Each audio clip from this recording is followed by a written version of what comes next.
प्रह्लादस्तुति स्कन्दं 7 अध्यायं 9 श्लोकास् 8 to 50।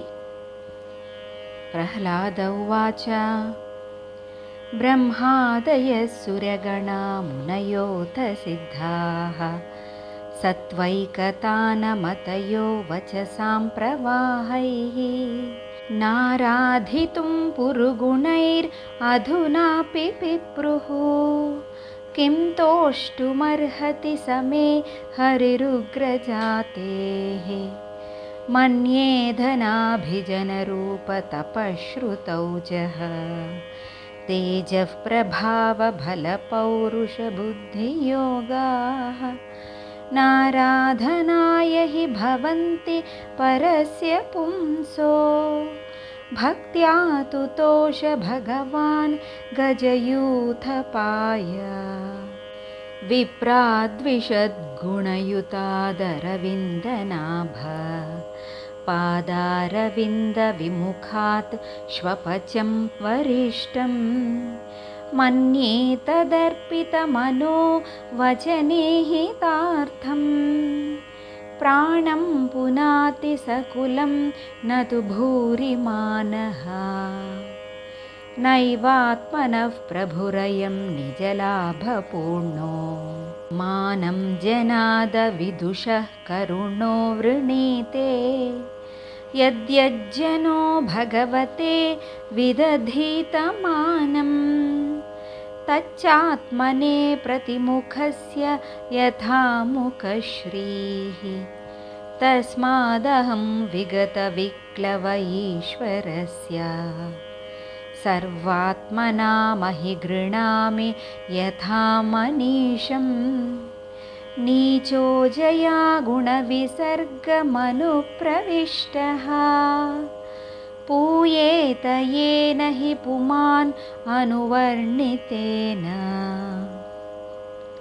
सर्वे ह्यमी विधिकरास्तव सत्त्वधाम्नो ब्रह्मादयो वयमिवेश न चोद्विजन्तः क्षेमाय भूतय हुतात्म सुखाय चास्य विक्रीडितं भगवतो रुचिरावतारैः तद्यच्छ मन्युमसुरश्च हतस्त्वयाद्य मोदेत साधुरपि वृश्चिक सर्पहत्या लोकाश्च निर्वृतिमिताः प्रतीयन्ति सर्वे रूपं नृसिंहविभयाय जनाः स्मरन्ति नाहं बिभेभ्यमजितते अतिभयानकास्य जिह्वार्कनेत्रभ्रुकुटीरभसोग्रदंष्ट्रात् आन्त्रस्रजः क्षतजकेसरशङ्कुकर्णात् निर्ह्रादभीतिदिगिबाधरिभिन्नखाग्रात्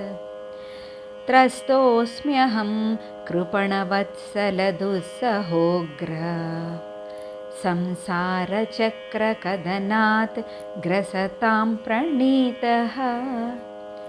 बद्धः स्वकर्मभिरुषत्तमतेऽङ्घ्रिमूलम् प्रीतोपवर्गशरणं ह्वयसे कदा नु यस्मात् प्रिया प्रियवियोगसुयोगजन्म शोकाग्निना सकलयोनिषु दह्यमानः दुःखौषधं तदपि दुःखमदधियाहं भूमन् भ्रमामि वद मे तव दास्ययोगम् सोऽहं प्रियस्य सुहृदः परदेवतायाः लीलाकथास्तव नृसिंह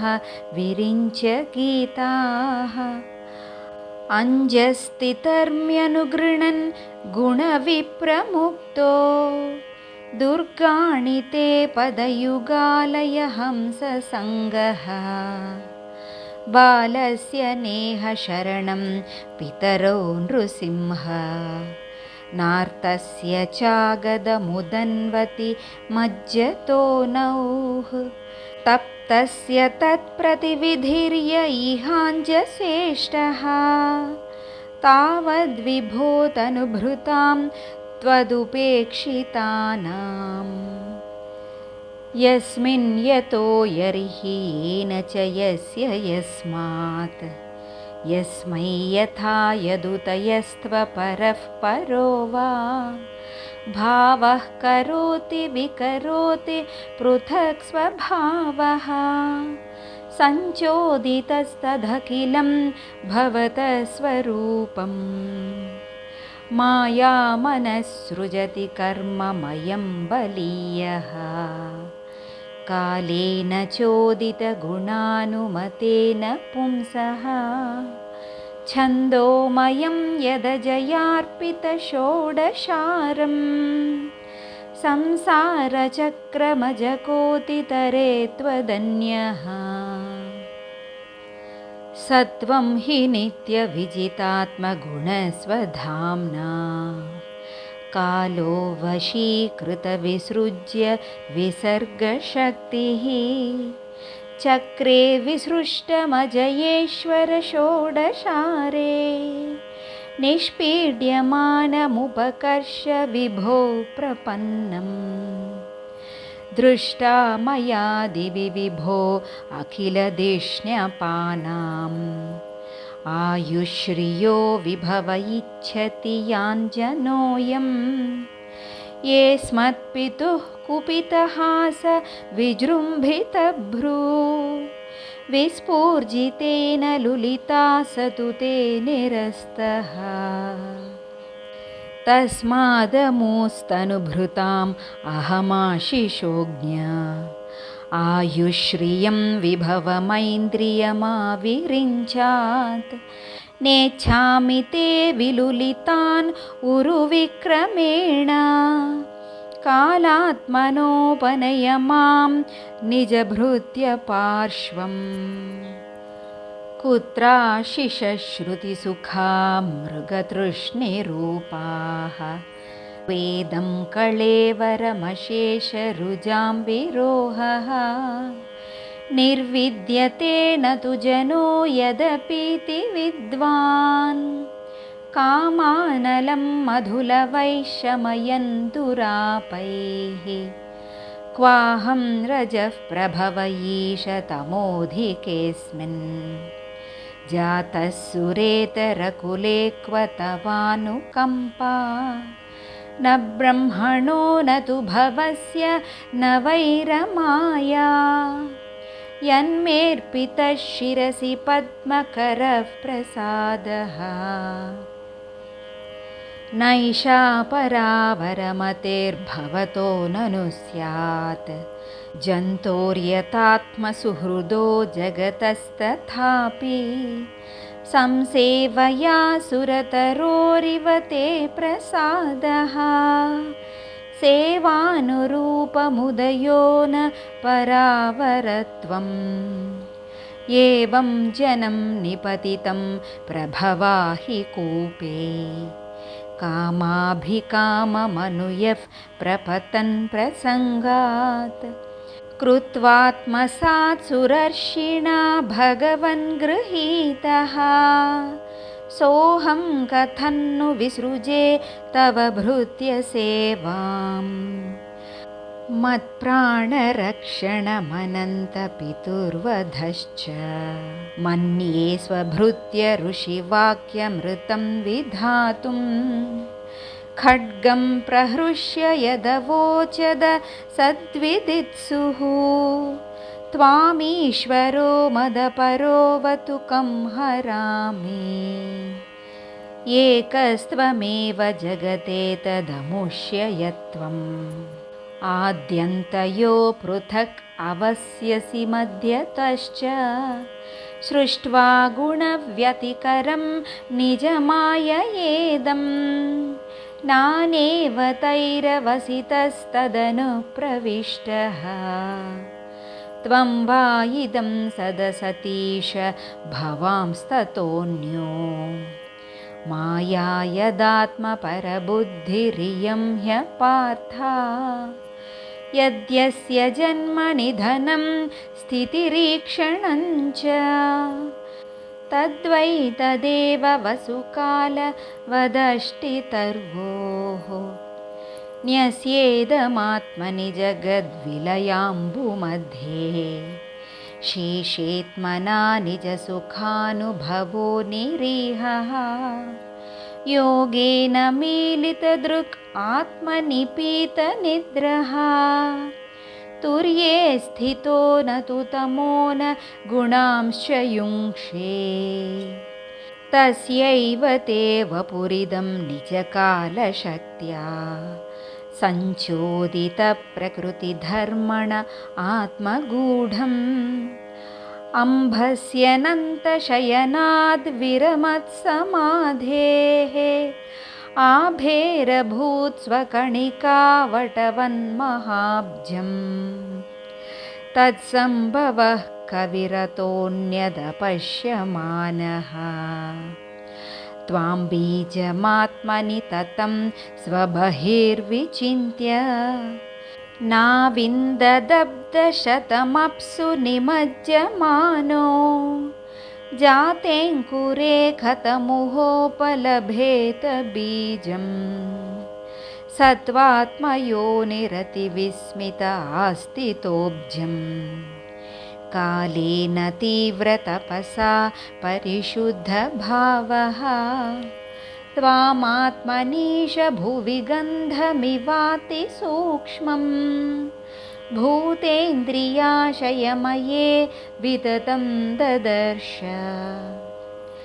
एवं सहस्रवदनाङ्घ्रि शिरः करोरु नासास्य कर्णनयना आभरणायुधाढ्यम् मायामयं सदुपलक्षितसन्निवेशम् दृष्ट्वा महापुरुषमाप मुदं विरिञ्चः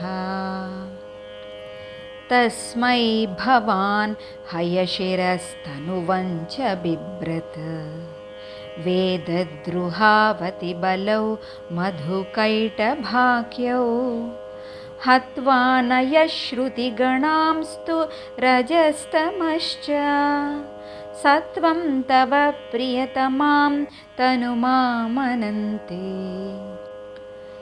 इत्थं ऋतिर्यग् ऋषिदेवझुषावतारैः लोकान् विभावयसि हंसि जगत्प्रतीपान् धर्मं महापुरुषपासि युगानुवृत्तं छन्नः कलौ यदभवस्त्रियुगोतसत्त्वम् नैतन्मनस्तव कथासु विकुण्ठनाथ सम्प्रीयते दुरितदुष्टमसाधु तीव्रम् कामातुरं हर्षशोकभयैषणार्थं तस्मिन् कथं तव गतिं विमृशामि दीनः जिह्वैकतोच्युतविकर्षति मा वितृप्ता शिष्णोऽन्यतस्त्वगुदरं श्रवणं कुतश्चित् घ्राणोऽन्यतश्चपलदृक् च कर्मशक्तिः बह्व्यः सपत्न्य इव गेहपतिं लुनन्ति एवं स्वकर्मपतितं भववैतरण्याम् अन्योन्यजन्ममरणाशनभीतभीतम् पश्यन् जनं स्वपरविग्रहवैरमैत्रम् हन्तेति पारचर पीप्रुहि मूढमध्या कोन्वत्र ते अखिलगुरो भगवन् प्रयास उत्तारणेस्य भवसम्भवलोपहेतोः